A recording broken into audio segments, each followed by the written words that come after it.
25.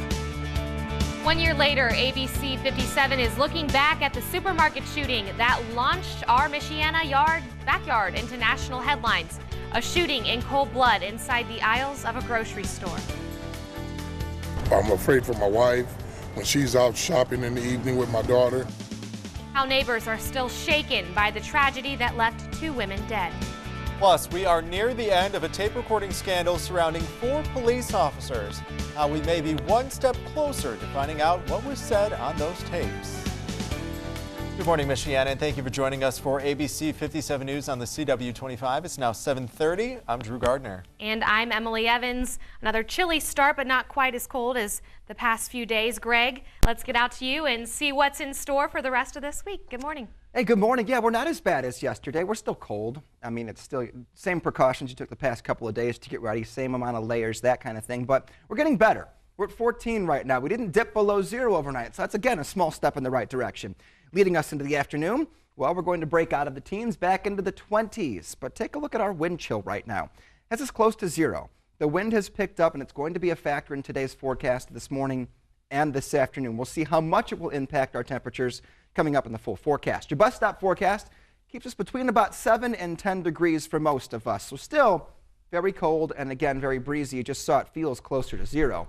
We do make a run for the 20s. We do decrease cloud cover going into the afternoon. Not bad. A pretty nice day all in all, but by the time we reach into the afternoon, again, the wind will pick up. We'll see how that impacts today, and we'll see how long the temperatures keep going in the positive direction. Your full forecast is up next.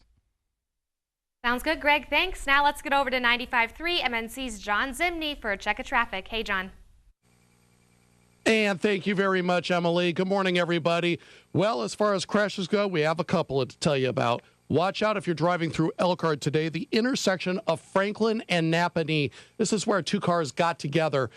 Emergency crews are currently on the scene. We do not believe there are any injuries involved with that one. We just received word from the LaGrange County Sheriff's Department of a crash there. This is at the intersection of County Road 700 South, just west of County Road 80 East. And what happened there is a 2-vehicle accident, but it also involves a deer. Deer ran out into the road, actually ended up through the windshield of one of the vehicles. We're working to get more information to pass along to you. We'll have more details coming up in 1/2 hour on that. From the 95.3 MNC Traffic Center, I'm John Zimney, ABC 57 News.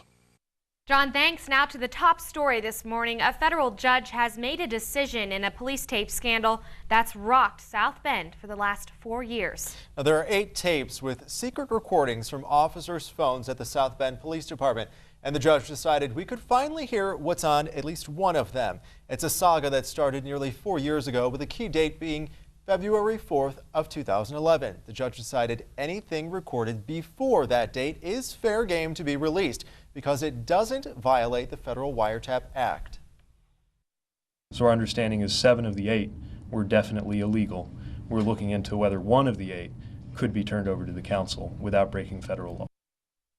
There's still one question left, whether we will ever hear what's on that one tape that was legally recorded. We asked newly elected South Bend Common Council President Tim Scott how the community can move past this case if we never hear it.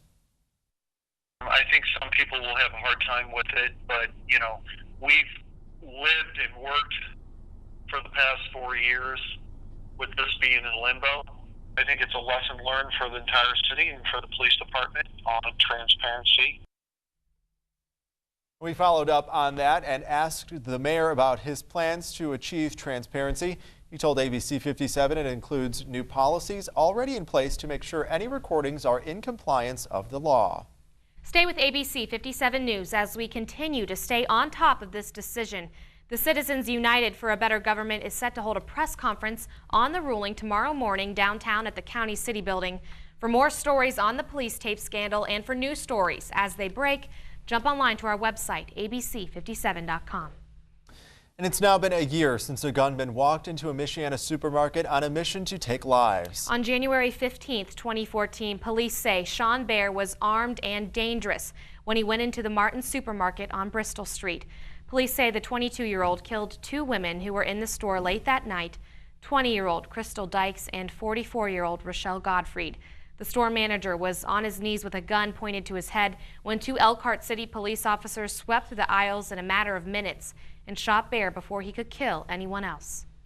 The crime gripped the community and made national headlines this morning. ABC 57's Rosie Woods is back out in Eklhart near the supermarket with community reaction exactly 1 year later. Rosie, good morning. Good morning. That's right, guys. As you can see behind me at this Martin supermarket, it's a completely different scene than it was on this day last year. There's no police cars, flashing lights, or yellow tape. I was at work when I found out about it. I was washing dishes. Sometimes bad things happen that are so gripping, you never forget where you were when you heard. I remember I'd shoveled snow late and I was really tired and I was watching the news. The news shocked many people in the Eklhart community and soon spread across the country. A year later, ABC 57 talked with shoppers all over Michiana, outside stores, grocery stores, malls, and movie theaters, wanting to find out if the fear from that night still lingered in their lives. It just makes me look around a little bit more. You know, everywhere I go, we look. We're more careful. I'm afraid for my wife when she's out shopping in the evening with my daughter. You know, it just makes me more aware about the people that, you know, we shop around. But many other shoppers I spoke to told me they were not going to let one attack affect the rest of their lives. I went right back to Martin's the next morning because I needed milk. My favorite store, the Martin. I always buy from Martin. Not afraid that I'm going to get shot in any store. I mean, it's just, you can't let that fear overcome you from doing what you want to do in your life. Now, coming up in the next half hour, I'll have more reactions from shoppers all over Michiana as we remember the tragedy that happened here just 1 year ago. I'm live in Eklhart. Rosie Woods, ABC 57 News. Rosie, thank you. And Dykes worked at the store where she was killed. Martins did release a statement to ABC 57 ahead of this date saying this: "Our thoughts and prayers continue to be with the friends and families of victims Rochelle Gottfried and Crystal Dykes, as well as with the co-workers of Crystal, who was a member of the Martins supermarket family." We'll have more on how the community is remembering this somber anniversary starting tonight on ABC 57 News at 5. And we do have a health report this morning. State health officials are warning that the number of state flu-related deaths could rise. Despite its deadly toll, the state's health commissioner says people aren't taking the flu seriously. ABC 57's Brandon Pope is live from the St. Joseph County Health Department with more this morning. Brandon? Well, Drew, the Indiana State Health Commissioner says people in Indiana are not taking the flu seriously, and he says basically that he's making a plea for everyone to get a flu shot today. Now, the virus has made a deadly sweep throughout the state. There have been 66 flu-related deaths so far this season. By Friday, when the next weekly Indiana flu report is released, that number is expected to rise. However, what's really put health officials on alarm is how few people locally are taking steps to prevent it. Indiana ranks in the bottom half of the nation for people receiving flu shots.